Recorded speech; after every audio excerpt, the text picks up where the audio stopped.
America needs a blackout, a massive blackout to happen, like a 3 or 4 week long blackout.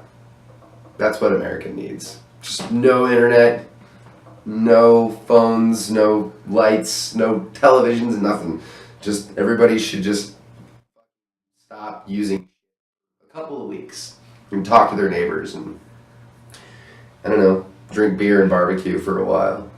And then, boom, everything comes back on. I think we'd be stronger if that happened. There's nothing wrong with a little kumbaya every now and then. No. You know? I think, I don't know. Yeah, that's one thing I notice. I mean, I was in Europe, you know, for only a month. It's not a very long time to be in Europe. I wish I could have been there a lot longer.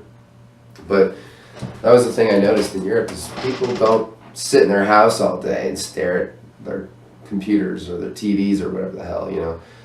And they don't work as much either. You know, people in Europe, they don't work 10, 12 hours a day, go home, make dinner, do laundry, go to sleep, wake up, do it again.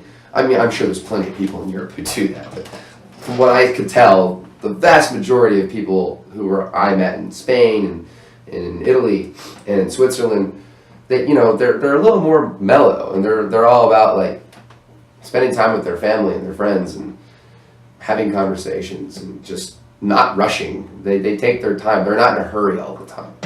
Maybe it's ingrained in us from like generations and generations of people just trying to make America great, you know, and that's not a bad thing, you know. I'm not saying we shouldn't want America to be great.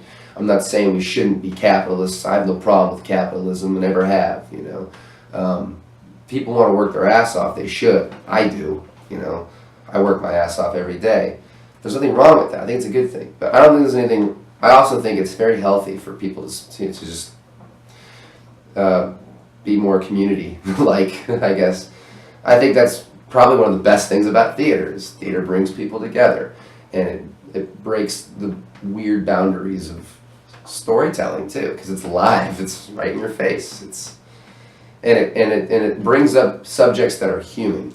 Sometimes, yeah, sure, there's some plays that are very political, there's some plays that deal with all kinds of social and economic issues, but at the end of the day, it's issues that are being discussed through story, which is how we've always done it. That's how we've always done it. So in a way, it's like watching the news, but way better, because you can interpret it, you can take something away with it, and you can change. You know, it can change your mind and change your life. So I don't know. That's kind of a good thing about theater. If we're going to go back to the whole kumbaya thing that I was saying, theater has a kumbaya element to it that I really like about it. I think America needs more of that. I'm not saying America needs more theater. I think it does need more theater. I think people should just come together more and be a little more real with each other.